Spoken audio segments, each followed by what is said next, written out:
दोस्तों, शादी के फंक्शन सभी को बहुत अच्छे लगते हैं। नाच गाने और रीति रिवाज के साथ शादी बहुत ही अलग लगती है। शादियों में आपने बहुत ही रिवाजें देखी होंगी और सुनी भी होंगी, लेकिन दोस्तों इस दुनिया में शादियों को लेकर कुछ रिवाजें निभाई जाती हैं जिन्हें सुनकर आपके पैरों तले जमीन ही खिसक जाएगी। इस वीडियो में मैं आपको कुछ ऐसे ही रिवाजों के बारे में बताने वाला हूं जो अनोखी होने के साथ साथ कुछ बहुत डरा देने वाली भी है। अगर आपको इन रिवाजों के बारे में जानना है तो इस वीडियो को आप अंत तक जरूर देखिएगा। हंसना मना है। जी हां दोस्तों, आपने सही सुना। शादी में हंसते हुए रीति रिवाज निभाना आपने बहुत सुना होगा, लेकिन ऐसा देश भी है एक जहां हंसना मना होता है। यह है अफ्रीका का कोंगो, जहां शादी में लड़के को हंसने की इजाजत नहीं होती है और ना ही लड़की को। भारत में शादी के समय लड़का लड़की अगर नहीं हंसे तो ना जाने रिश्तेदार कितनी बातें बना लेते हैं।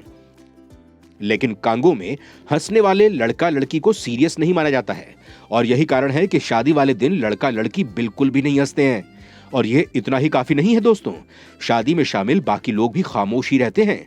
वो भी एक दूसरे से बात तक नहीं करते हैं। अब आप सोच रहे होंगे कि इसमें घराती या बाराती के चुप रहने का भला क्या कारण है? तो दोस्तों बता दें कि वो इसलिए नहीं बोलते ताकि दूल्हा और दुल्हन उनकी बातों से डिस्टर्ब ना हो जाएं। यानी कि अनोखे रिवाज वाली शादी में अपना मुंह सील कर अटेंड करनी होगी। 3 दिन तक टॉयलेट नहीं करते हैं यूज। दोस्तों, चीन हमेशा अपनी अजीब हरकतों के लिए फेमस रहता है। वहीं शादी को लेकर भी यहाँ कई अजीब रिवाजें निभाई जाती हैं। एक रिवाज के मुताबिक चीन में शादी के बाद दूल्हा दुल्हन को 3 दिन तक टॉयलेट यूज नहीं करने पर पाबंदी लगाई जाती है। चीन का ये रिवाज काफी जगहों पर माना जाता है। चीन का यह मानना है कि ऐसा करने से दूल्हा दुल्हन की शादी काफी अच्छे से चलती है और वहीं जो ये रिवाज नहीं निभाता है उसकी शादी ज्यादा दिन तक नहीं चलती है। यानी टॉयलेट जाने का मतलब होता है आपकी शादी टूट जाना।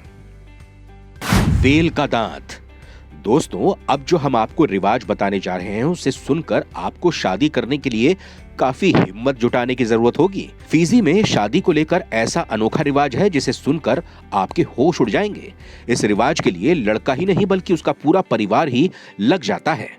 इस रिवाज के मुताबिक लड़के को जिस लड़की से शादी करनी होती है उसे लड़की के पिता को वेल टूथ देना पड़ता है। उसे ताबुइया कहा जाता है। इस रिवाज को निभाने के लिए लड़का और उसका परिवार कई साल पहले ही लग जाते हैं, क्योंकि वेल का दांत मिलना आसान भी तो नहीं होता, लेकिन शादी करनी है तो ऐसा करना भी पड़ेगा। वहीं वेल का दांत देने के बाद लड़के को शादी की इजाजत मिल ही जाती है। दुल्हन को काले रंग से रंगते हैं। दोस्तों, एक बहुत ही अजीबोगरीब रिवाजों में ये रिवाज बहुत ही अनोखा है। ये रिवाज स्कॉटलैंड में निभाया जाता है, जहां दुल्हन को काले रंग से पोत दिया जाता है। भारत में काला रंग किसी को बदनाम करने के लिए या किसी की बेइज्जती करने के लिए उसके मुंह पर पोता जाता है, लेकिन स्कॉटलैंड में शादी में लड़की को काले रंग से पोत दिया जाता है। इस तरह के रिवाज को करने के पीछे का कारण ये होता है कि अगर शादी के बाद लड़की को बेइज्जत किया जाए तो वो ये इस काले रंग के कारण मेंटली प्रिपेयर्ड हो जाती है। उनका मानना है कि काले रंग से लड़की में सहने की क्षमता बढ़ जाती है। वहीं शादी के बाद उनके साथ कुछ भी बुरा होता है तो उसे झेलने की हिम्मत आ जाती है। थूकना माना जाता है शुभ। यह रिवाज जानकर शायद आप अपना सिर ही पकड़ लेंगे। वैसे भारत में कहीं भी थूक देने की आदत तो होती है। सड़क हो या घर, यहाँ के लोगों के लिए सभी जगह पीकदान ही है मानो। वहीं अमेरिका में थूकना एक अपराध माना जाता है और उसकी सजा भी तय है। लेकिन एक ऐसा देश है जहां थूकना शुभ माना जाता है, वो भी दुल्हन पर। यह देश है कीनिया। कीनिया के मसाई ट्राइब के बारे में आपने सुना होगा। यहाँ की शादी की रिवाजें कुछ ऐसी हैं कि आप शायद शादी के नाम से वहां से भाग जाएं। पहला है कि यहाँ शादी के लिए आप अपनी मर्जी से लड़की नहीं चुन सकते। इतना ही नहीं, जब किसी लड़की के लिए लड़का तय कर लिया जाता है और दोनों की शादी जब फिक्स कर दी जाती है तो शादी के दिन लड़की को टकला कर दिया जाता है, यानी उसके बाल मुंडवा दिए जाते हैं। इतना ही नहीं, शादी के दिन लड़की के पिता लड़की के मुंह और सीने पर थूकते हैं। ऐसा करने के पीछे का कारण यह माना जाता है कि लड़का और लड़की शादी के बाद सही रहेंगे। 1 घंटे पर रोना होता है। दोस्तों, इस रिवाज को जानकर आपको हैरानी तो होगी, लेकिन साथ ही काफी हंसी भी आएगी। यह रिवाज चीन में होता है। चीन वैसे तो अपनी कुटिलता के कारण पूरी दुनिया में मशहूर है, लेकिन इस रिवाज को सुनकर आपको उस पर काफी हंसी भी आएगी। यहाँ के रिवाज के मुताबिक लड़की को शादी से पहले 1 महीने तक रोज 1 घंटा रोना होता है। चाहे कुछ भी हो जाए, लेकिन इस रिवाज को लड़की को हर हालत में निभाना होता है। इतना ही नहीं, उस लड़की के साथ साथ घर की बाकी महिलाएं भी रोना शुरू कर देती हैं। रिवाज को लेकर यह कहा जाता है कि आप दिन में कितना भी हंस लो, लेकिन 1 घंटा तो आपको रोना ही होगा। वहीं अगर कोई लड़की और उसका परिवार ऐसा नहीं करता है तो उसे समाज से अलग कर दिया जाता है। इस अनोखे रिवाज के पीछे मान्यता भी उससे अनोखी ही है। कहा जाता है कि लड़की ऐसा करती है तो उसे शादी के बाद रोने की जरूरत ही नहीं पड़ती है। दूल्हे को पीटा जाता है। दोस्तों, अब जो रिवाज आपको बताने जा रहे हैं, इस रिवाज में लड़का शिकार बनता है। साउथ कोरिया में निभाई जाने वाली इस रिवाज के मुताबिक लड़के को शादी के समय कुर्सी से बांधकर पीटा जाता है। ऐसा करने के पीछे उनका मानना है कि फर्स्ट नाइट पर जो लड़का अपनी वाइफ के साथ करता है वो पेन खुद भी तो झेल सके। अनमैरिड की डांस पार्टी। दोस्तों, ये रिवाज जितना अजीब है उतना ही मजेदार भी है। कनाडा का ये रिवाज बहुत ही फनी और एंजॉय करने वाला होता है।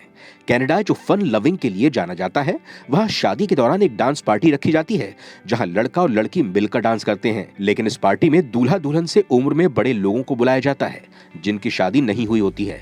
वो यहाँ आकर डांस करते हैं, यानी कि यह शादी का जोड़ा उन लोगों को चिढ़ाता है जिनकी शादी नहीं हुई होती है। लड़की का किडनैप। ये रिवाज जितना अनोखा है उतना मजेदार भी है। रोमानिया में होने वाले इस रिवाज में लड़की शादी से पहले किडनैप कर लिया जाता है। इस रिवाज के मुताबिक लड़की को किडनैप करने के बाद लड़के वालों से उसे छुड़ाने के बदले डिमांड की जाती है। ये रिवाज शादी के 1 दिन पहले ही की जाती है। इस रिवाज की सबसे ज्यादा मजेदार बात यह है कि इसमें लड़का लड़की को छुड़ाने के लिए जाता है और फिर पार्टी भी देता है। इस रिवाज के पीछे का कारण होता है कि इससे यह पता चलता है कि लड़का लड़की से कितना प्यार करता है और वो किस हद तक उसके लिए जा सकता है। दूल्हे की काटते हैं टाई। स्पेन में निभाई जाने वाली इस रिवाज में दूल्हे की ही बैंड बजती है। इस रिवाज के मुताबिक शादी के बाद दूल्हे को रिसेप्शन देना होता है। इस रिसेप्शन में दूल्हे के दोस्त उसकी टाई काट देते हैं और फिर उसकी टाई को कई टुकड़ों में काटकर ऑक्शन लगाते हैं।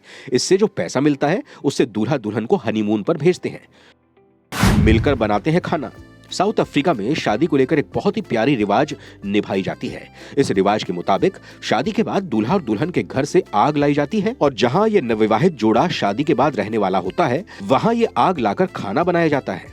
उनका मानना है कि ऐसा करने से दोनों के बीच काफी प्यार रहता है। चिकन की बलि। चीन में ये रिवाज निभाया जाता है। इस रिवाज के मुताबिक जब भी किसी की शादी होती है उससे पहले चिकन की बलि दी जाती है और उसका लीवर निकाला जाता है और अगर लीवर हेल्दी निकलता है तो शादी की तारीख फिक्स की जाती है। टॉयलेट जैसी ड्रिंक। दोस्तों, शादी में ड्रिंक करना बहुत ही आम बात है। फ्रांस में भी एक रिवाज के मुताबिक शादी से पहले लड़के को ड्रिंक करनी होती है, लेकिन यह ड्रिंक टॉयलेट के रंग की होती है जिसे देखकर लगता है कि आप कोई ड्रिंक नहीं बल्कि कुछ और ही पी रहे हैं। दूल्हा दुल्हन करते हैं सफाई। अब जो रिवाज बताने जा रहे हैं वो बहुत ही अजीब है। जर्मनी में रिवाज निभाई जाती है। इस रिवाज के मुताबिक लड़का और लड़की के परिवार वाले एक रेस्टोरेंट में इकट्ठा होते हैं और वहां वो प्लेट और क्रॉकरी तोड़कर चले जाते हैं। फिर इस टूटे हुए प्लेट और क्रॉकरी को होने वाले दूल्हा दुल्हन साफ करते हैं। ऐसा इसलिए किया जाता है ताकि लड़का और लड़की मिलकर घर को साफ रख सकें। बच्चे को लिटाते हैं बेड पर। चेकोस्लोवाकिया में निभाई जाने वाली यह रिवाज बहुत ही अलग है। यहाँ न्यूली मैरिड कपल के बेड में एक छोटे से बच्चे को लिटा दिया जाता है ताकि वो भी जल्दी से एक बच्चे को जन्म दे सकें।